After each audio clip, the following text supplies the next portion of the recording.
It's a quiet Thursday in Placentia, California. And husband and wife Jack and Sandra Jesse are hunkered down in front of the TV for the evening. Jack's laid out recovering from colon surgery. Sandra tells him she's going to pop over to the strip mall to grab a few things. The strip mall is only minutes from the Jesse home. Sandra should be quick, but as half an hour turns into an hour, Jack starts to worry. He's killing time watching TV with nothing else to do, and he realizes Sandra's been gone too long. Fearing something has happened to his wife, Jack asks his daughter Cheryl to go looking for Sandra. Now, in spite of his pain and discomfort, Jack's concern for Sandra's whereabouts are top of mind. He hears a door open, but it's not Sandra. A stranger stands over him, wielding a large hunting knife.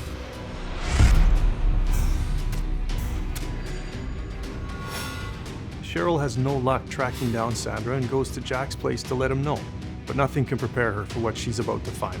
There was no DNA or other physical evidence that would indicate who a suspect might have been. Is this a home invasion gone wrong? A random act of violence? Or something far more sinister? For more than a decade, the family is left without answers, until a new detective takes over the case, and the killers are finally caught.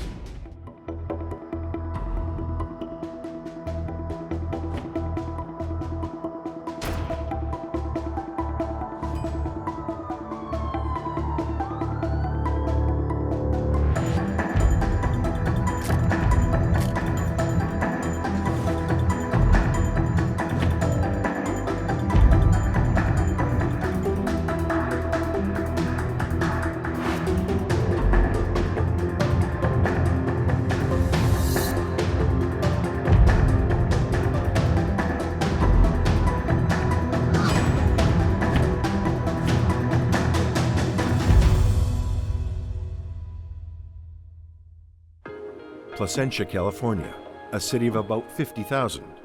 After incorporation in 1926, this small city attains the title the Baby City of Orange County. Once known for its Valencia orange groves, agriculture has had to make way over the last century for a growing population, many of whom work in tech in nearby cities. There isn't a lot of industry in Placentia, but it's a short commute to Los Angeles and Anaheim, creating appeal for folks who want to work in the city but live somewhere quiet. Now, their motto, after all, is a pleasant place to live, and it was honored with the All-America City Award. That's given out annually by the National Civic League. What's not to like about it? The quiet community feel, the brief commute to nearby tech hubs and places of industry, is what draws Jack Jesse to the place. Jack works for Fujitsu. It's a growing electronics manufacturer in nearby Anaheim. He's an engineering manager. It's a good job with benefits and a great pension. Jack is close with his daughter Cheryl and his brother David. Jack's a very social guy. Friends and family mean the world to him. He loves sports. He plays in a bowling league on Tuesdays, and he loves taking trips to Las Vegas to play blackjack.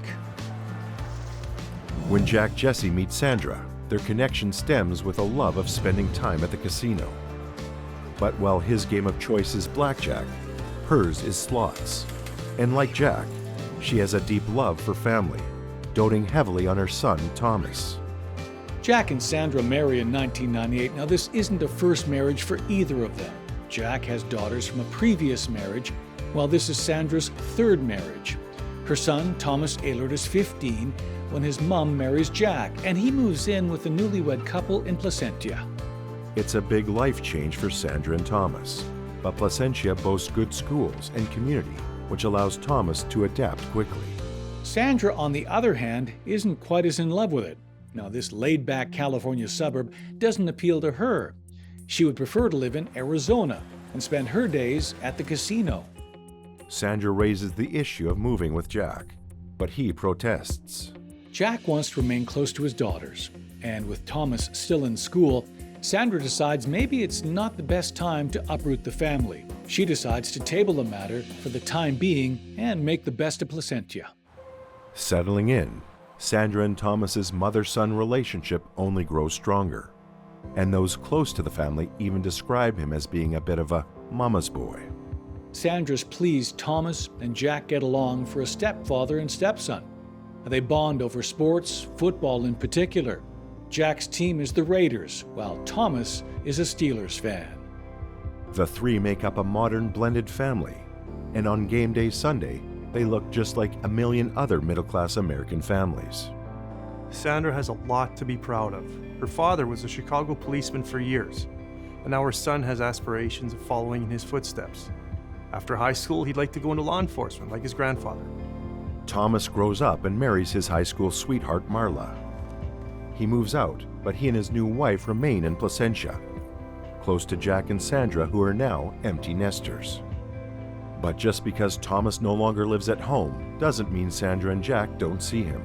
He and Marla make regular visits to the Jesse home, dropping by for dinners, the holidays, and are a constant fixture on NFL game day Sunday. Newly married, Thomas is still on track, pursuing his dream of a career in law enforcement. He works as a security guard at a local big box store, hoping to gain some relevant experience and increase his chances of getting into the police academy. It's there that he meets fellow security guard Brett Scott Schroben. Brett's only 2 years older, but he treats Thomas like a little brother. Brett fancies himself a bit of a ladies' man, though he prefers video games and big American-made trucks to people. But in spite of that, he and Thomas forge a friendship. Thomas brings Brett around to the family house, where he's met with the same warm treatment Jack shows everyone. Jack is a very social, outgoing guy. He loves being surrounded by friends and family, and people are drawn to him. He's got a great life, and he's enjoying every moment of it. Then things take a turn in 1998, when Jack is given some devastating news. He's diagnosed with colon cancer and informed that a major surgery is required to remove part of his colon. Without the surgery, the overall 5-year survival rate is 64%, but if they act quickly, it increases to 91%. It's certainly not a death sentence, but Jack will have a long road of recovery ahead of him. He's going to need to rely heavily on Sandra to help him get through this. After Jack's surgery, he isn't able to do very much for himself. Sandra assumes the responsibility of looking after him. Given what an active and social life Jack led prior to the surgery, it's extremely difficult for him to be immobilized and in a state of constant pain. Making matters worse, Jack requires a second surgery. Unfortunately, the surgery didn't remove all the cancer the first time around. This isn't uncommon, and he's lucky they caught it. But he will have to have another piece of his colon removed to ensure the cancer doesn't spread. It isn't only the surgeries worrying Sandra. The medical expenses are piling up, and with Jack unable to work, it puts great financial strain on them. But what good is money if you aren't around to enjoy it? This is a life-saving surgery, and as risky as it is, Jack's survival depends on it. After the second surgery and no money put aside for home care, the task of caring for Jack falls to Sandra. She was his caretaker while he was home recovering from his surgery, and she was not shy about saying that she didn't like changing the colostomy bag and all of that.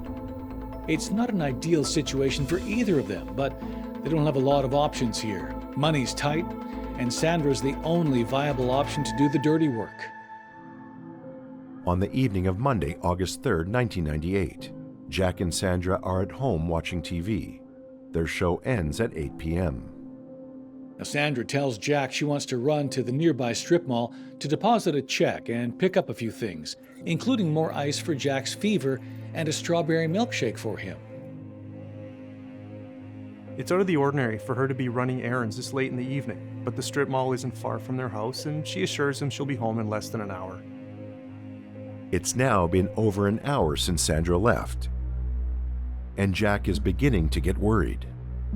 You have to remember it's 1998, and not many people have cell phones to reach each other.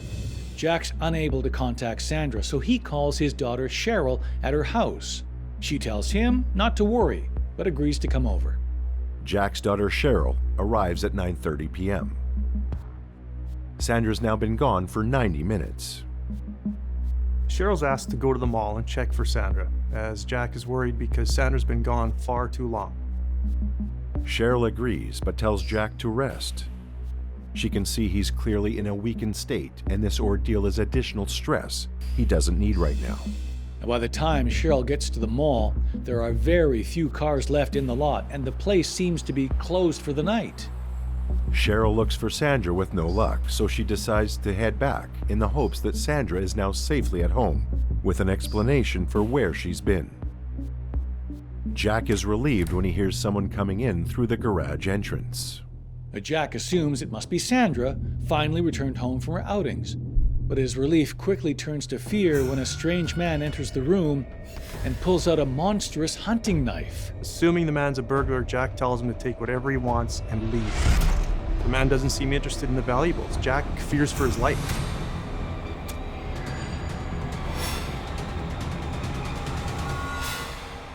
At 9:45 p.m., Cheryl returns from the mall and notes that Sandra's car is still missing.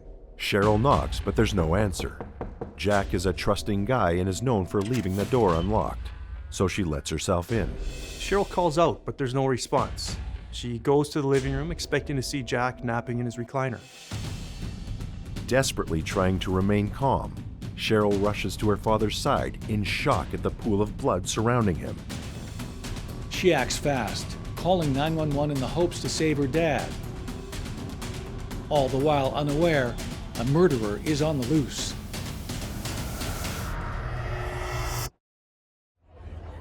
Jack, Jesse, and Sandra marry in 1984, and Sandra's 15-year-old son Thomas moves in with them.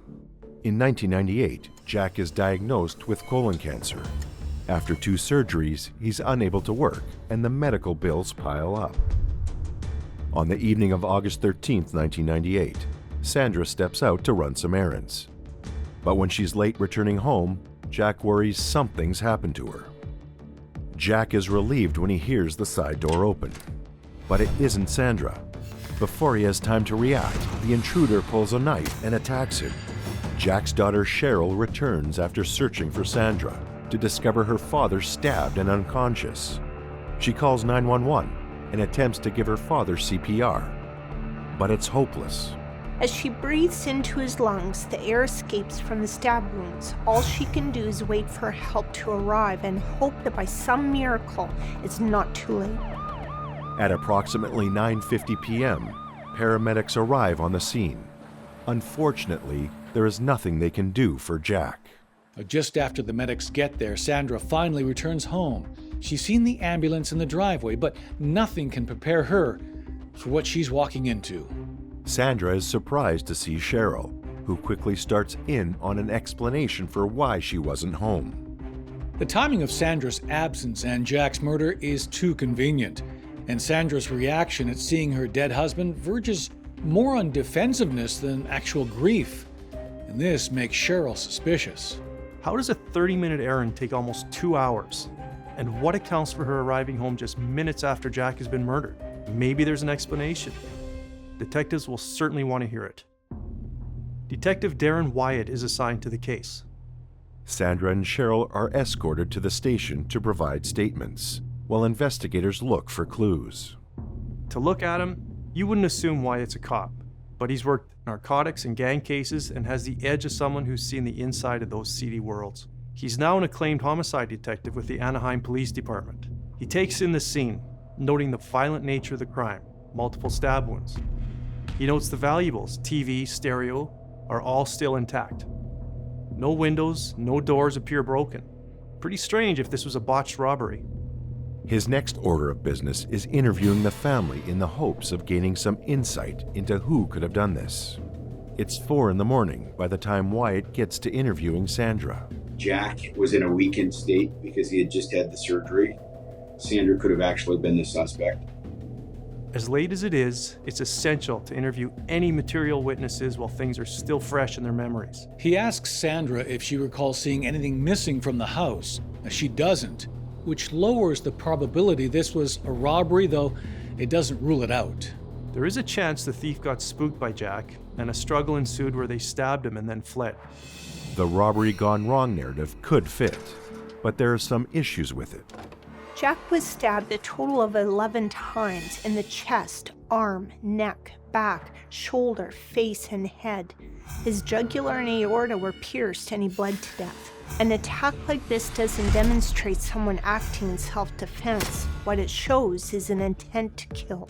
The detective's next move is to compile a list of anyone who may have had reason to kill Jack. He asks Sandra if she can think of anyone that considered her husband an enemy. Sandra tells Wyatt that she doesn't like her neighbors and that Jack had some problems with a co-worker named Russ, but she can't imagine it was any of these people. Wyatt then turns his line of questioning to Sandra and her whereabouts. Wyatt wants to know why Sandra wasn't at home during the time of the murder. She flies into her alibi explaining she'd only stepped out to run a couple of errands and that she has receipts for all the stores she visited. Her explanation for her prolonged absence is that she lost track of time. In her statement, she says she was only gone 45 minutes, which we know is not the case. Unprompted, Sandra unexpectedly volunteers information about her and Jack's relationship. Sandra randomly advises Wyatt that Jack was clingy, always took longer than her to get ready before going out, and that she found cleaning his colostomy bag disgusting. These are strange declarations to make when your husband's been brutally murdered only hours earlier. Detective Wyatt collects the receipts from Sandra's vehicle and records the times. The receipts paint a picture of where Sandra was and at what time. Wyatt notes a couple of red flags. Sandra purchased 2 bags of ice at 8:41 p.m., but by the time she gets home, the ice is melted, and there's a 63-minute gap between the last purchase and the time she arrives home at almost 10 p.m. What was she doing during this window of time?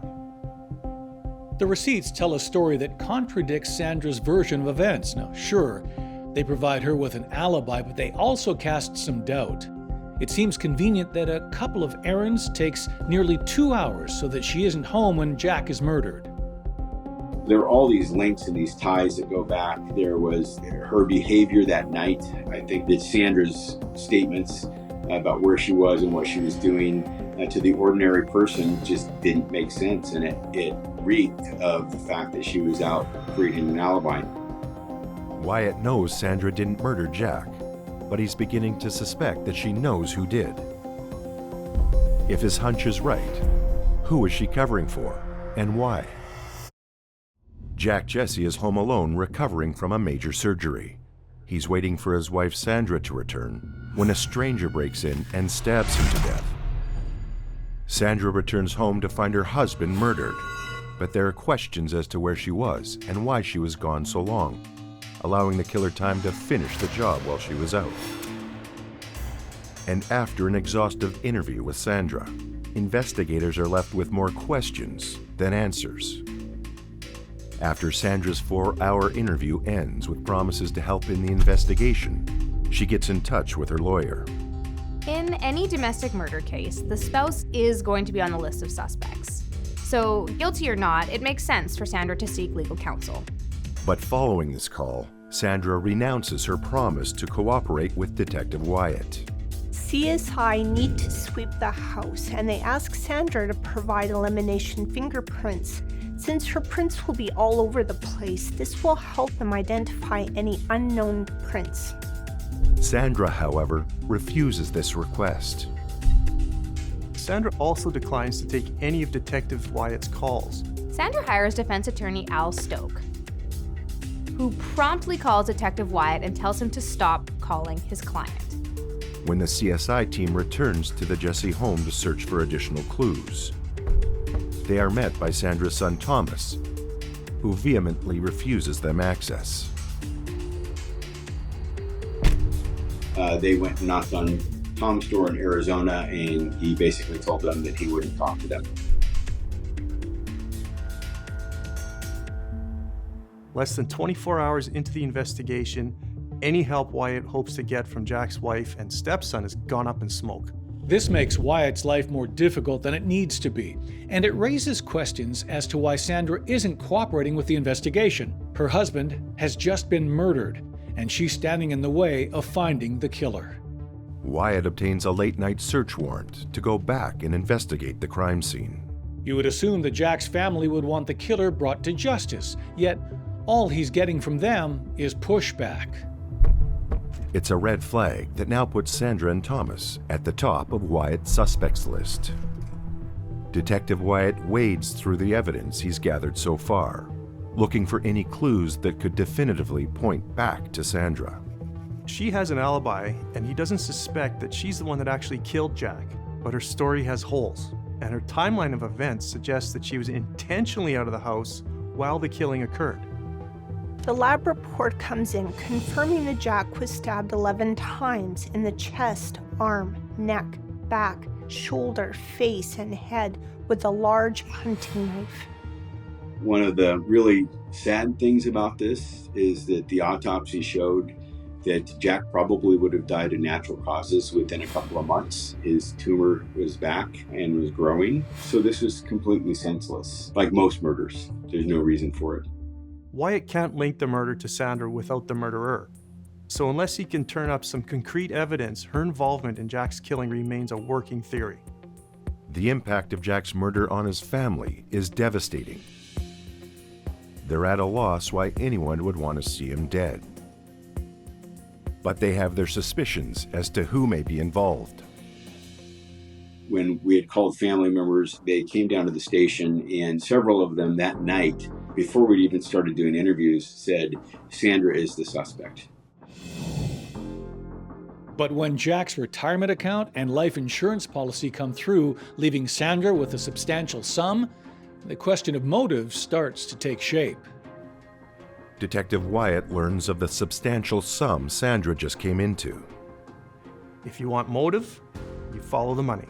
Jack's 401k is worth over $262,000, and his life insurance policy, that's another $411,858. And with his medical bills rising and the possibility that he may never return to work for $674,000, that's a pretty good reason to have him killed. This is not a slam dunk yet.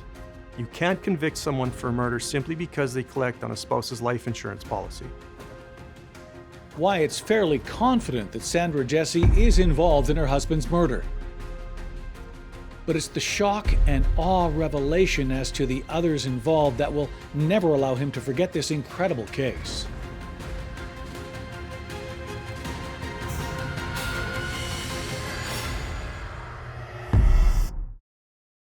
After Jack Jesse is found murdered in his home, Detective Wyatt scrutinizes his wife Sandra's alibi and realizes there's an hour-long gap unaccounted for.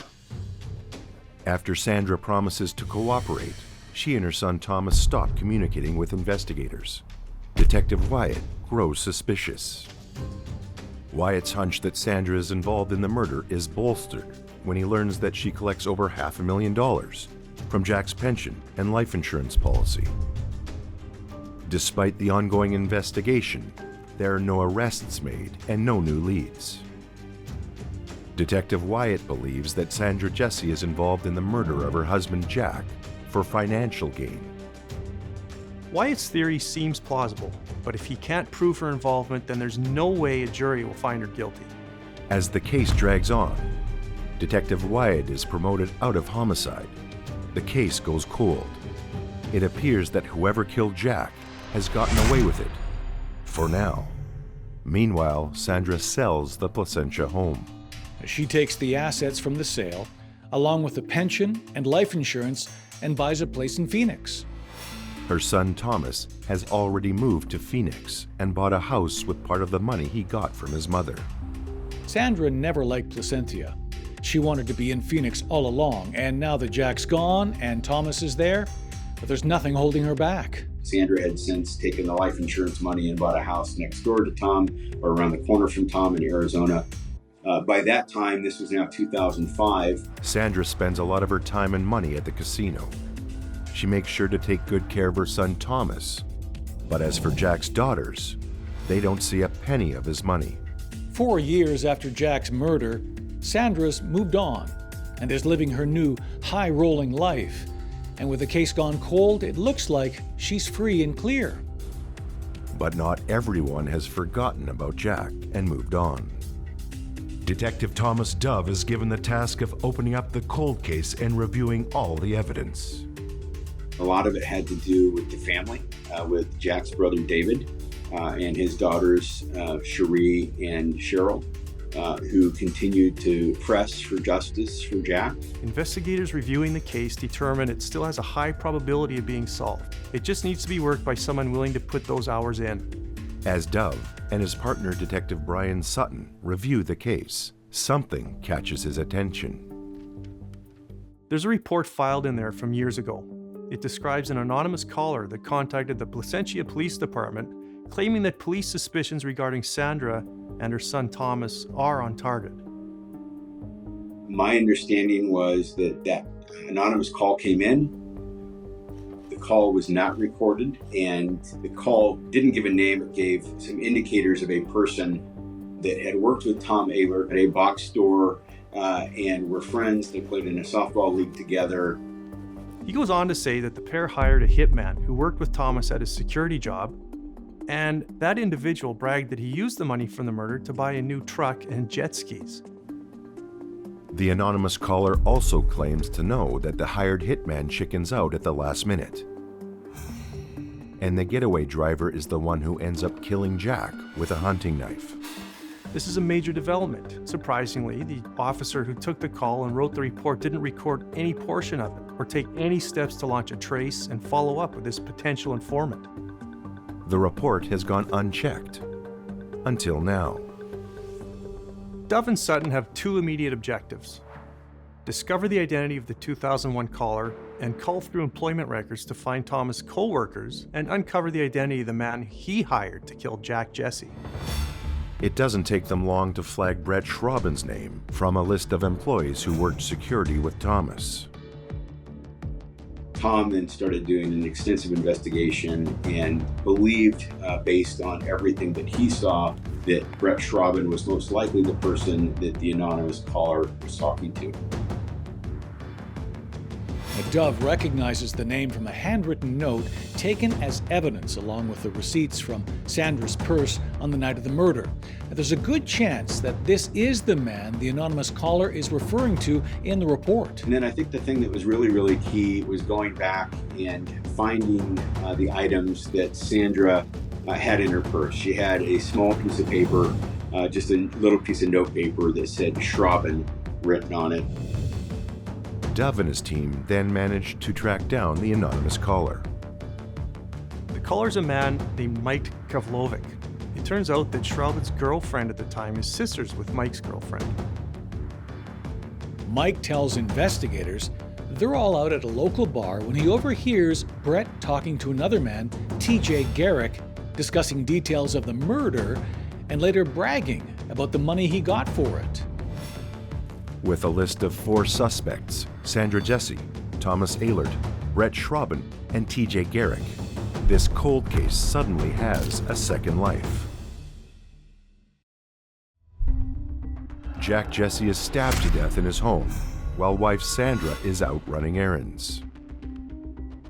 Sandra comes into over $500,000 as a result of Jack's death.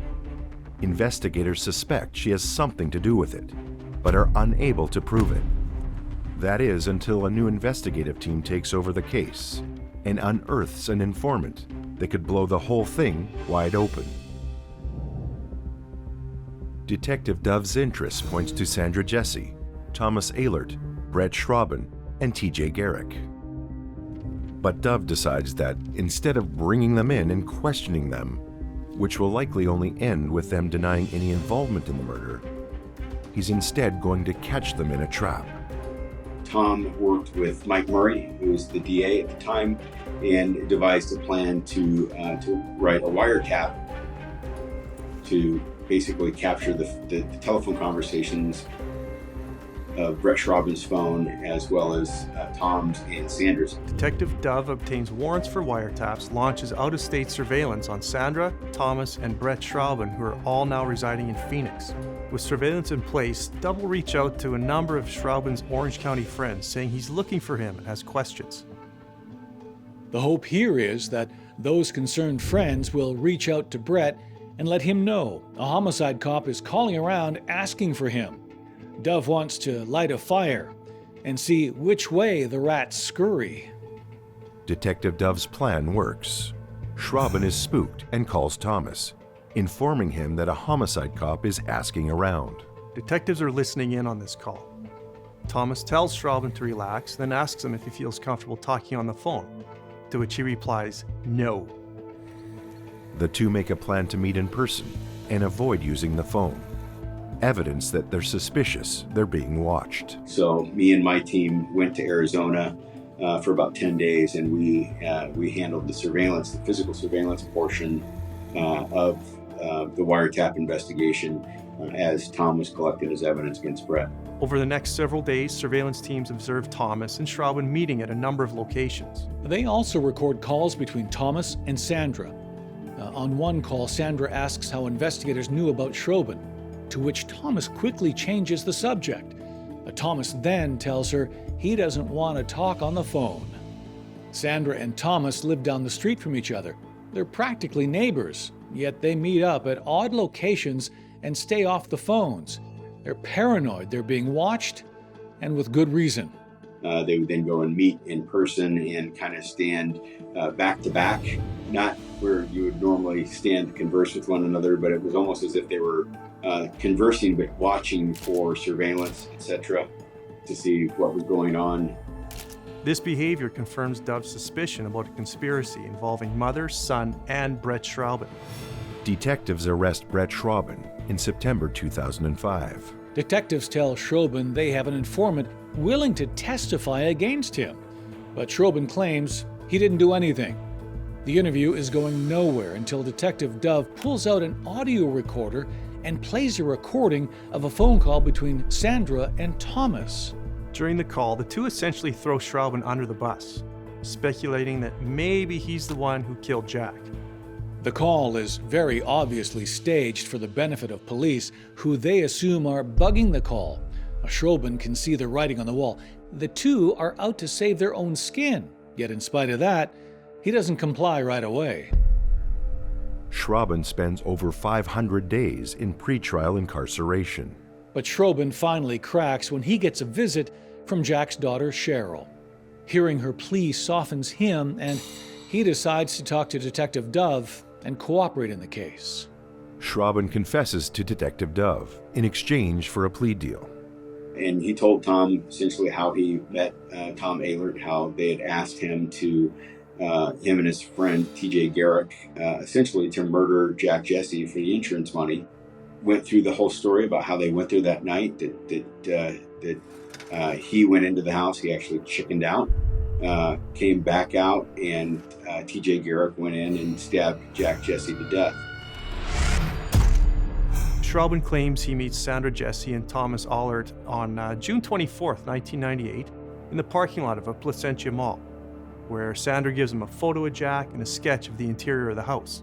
She then pays him $5,000 up front, non-refundable. She tells him she'll signal by phone when she's left the house. Thomas tells him that after the job is done, he'll call him and play the part of the grieving son, just in case anyone is listening in. Schrauben claims that on the night of the murder, he gets cold feet and decides to back out, but that the getaway driver, TJ Garrick, replaces him at the last minute. According to Schrauben's account, it's Garrick who kills Jack, and Schrauben is just an accomplice, acting as the driver. Now, he says Garrick is supposed to have grabbed a rare coin collection to make it look like a robbery gone wrong, but in the heat of things, he forgets and leaves empty-handed. In February 2006, Sandra is arrested. However, she is released from jail 4 months later, after an Orange County Superior Court judge dismisses the charges following a 4-day preliminary hearing, citing a lack of sufficient evidence. Sandra may think she's gotten away with murder a second time, but Detective Dove is not deterred. He continues compiling evidence to bolster his case. When he comes for her again, he'll be ready. On August 13, 1998, Jack Jesse is murdered in his home while recovering from a major surgery. Many close to the case suspect that Jack's wife Sandra is involved in orchestrating the murder. Her motive? Financial gain. But there isn't enough evidence to make a case against Sandra until new investigators take over the case and uncover an overlooked informant. Sandra and her son Thomas are finally arrested on May 25, 2007, almost 9 years after the murder. But Sandra is subsequently released 4 months later for lack of evidence. Approximately 16 months after Sandra's case is first dismissed, Detectives Dove, Sutton, and the DA's office have built a case against her that will go before a jury. Sandra and Thomas are both arrested and charged with planning a murder-for-hire scheme to have Jack Jesse killed. Sandra and Thomas both stand trial, and if convicted, could face life in prison. The DA, Michael Murray, has Schraubin recount the details of the murder-for-hire conspiracy. Schraubin testifies that Thomas approached him in August of 1998 and tells him that Sandra will pay $50,000 to have Jack killed. Schraubin accepts the offer, taking a $5,000 non-refundable deposit up front. Schraubin testifies that the plan is for Sandra to signal him by phone once she's left the house to run errands on August 13th. Schraubin is then to use a side door that Sandra leaves unlocked. He approaches the house with a handgun, but suddenly gets cold feet. He calls Thomas to buy time, but claims that Thomas tells him it's now or never. If he doesn't do this job tonight, Sandra will do it herself. Schraubin is mulling it over when he claims that his friend TJ Garrick, the getaway driver, volunteers to switch places with him. At some time between 9:30 and 10 p.m., Garrick enters the house and stabs Jack Jesse 11 times. Schraubin concludes that he wants to walk away from the job, but that Garrick insists he do it himself and that he use a hunting knife instead of a gun. Thus, Schraubin minimizes his involvement in the crime, but still admits to readily accepting the remainder of the $45,000 payment. DA Murray shows how money moved from Sandra's account after the killing to pay off the hitmen. Bank, phone, hotel, and airline records, plus an eyewitness, corroborate key portions of that assertion, that after Sandra made a pre-murder $5,000 payment, Schraubin took turnaround flights to Phoenix, where Ehlert handed him 3 cash installments totaling $45,000. These records, in conjunction with Schraubin's testimony, look fairly damning in favor of the plaintiffs. On July 21, 2009, 11 of the 12 jurors vote guilty. But in spite of Schraubin's testimony and the evidence against the mother and son co-conspirators, a lone juror holds out and votes not guilty. The judge declares a mistrial. When it came back as a hung jury, we were able to speak with other jurors. That juror left immediately and didn't stick around to talk. But several of the other jurors stayed and talked, and they were in tears. They were devastated by the fact that this had happened. Sandra and Thomas are relieved. It's a blow to the prosecution, but more than that, it's a blow to Jack's family, who are here expecting justice. However, the deadlock doesn't change Murray's opinion of the case, and he assures the family that the fight is far from over. In the lead-up to the second trial, Thomas flips and makes a plea deal with the prosecutor. A reduced sentence in exchange for testifying against his own mother. Thomas testifies that his mother, Sandra Jesse, is the one who orders the hit on her husband, Jack. He claims that for his part, he is granted a portion of the money and buys a house near Phoenix with it. Sandra's lawyer, Derek Bircher, attempts to undermine Thomas and Schraubin's character by calling them pathological liars. He accuses them of villainizing Sandra by fabricating a story to fit the DA's theory in exchange for sweetheart deals. Sandra doesn't testify in her first trial, but with her own son testifying against her in this one, her lawyer has her take the stand to defend herself. Up to this point, the defense paints Sandra as a loving wife, caring for her sick husband and doing everything possible to aid in his recovery. But Murray refers to an incident that paints a different picture. Earlier in the trial, Jack's nurse delivers a bombshell testimony when she states that upon showing Sandra how to clean Jack's colostomy bag, Sandra turns in disgust, going as far as walking away and covering her ears. Not exactly the picture of a loving wife willing to do whatever it takes to help her sick husband. Sandra now has a chance to defend against this claim. When questioned by the DA, she states she doesn't remember the incident, but Murray presses her. Sandra grows irritated and snaps. She claims the nurse who made the claim is lying. The effect of this is devastating. She undermines her credibility, and the jury begins to see her as unbelievable and uncaring. The jury of 6 men and 6 women deliberate for less than 6 hours and return with a verdict. Sandra Jesse, 61, is found guilty of 1 felony count of special circumstances murder for financial gain and 1 count of conspiracy in the August 13, 1998 killing of Jack Jesse. I think one of the things in this one was the complete senselessness of it, the fact that the greed, and that's all it was greed. Sandra is sentenced to life in prison without parole. Jack's family finally has justice. The fact that, we were able to bring justice. I never say we bring closure, because nothing that we do or have done will ever bring Jack back to his family. But they're thankful and they're grateful for everything that everyone who was involved. Brett Schrauben, having already spent 515 days in jail, is released for time served in exchange for testifying. 42-year-old Thomas Ehlert is given 15 years to life in prison for his part in the crime. And the alleged knife wielder and murderer, T.J. Garrick, goes to trial in 2013. Murray uses the testimonies of Schrauben and Thomas Ehlert to paint Garrick as the killer. But due to a lack of evidence and inconsistencies in the witness statements, Garrick is acquitted. While the question of who killed Jack Jesse that fateful night still remains, it's clear who the mastermind behind the whole thing is. And after 13 years of living large on Jack's retirement and life insurance money, Sandra Jesse is finally caught.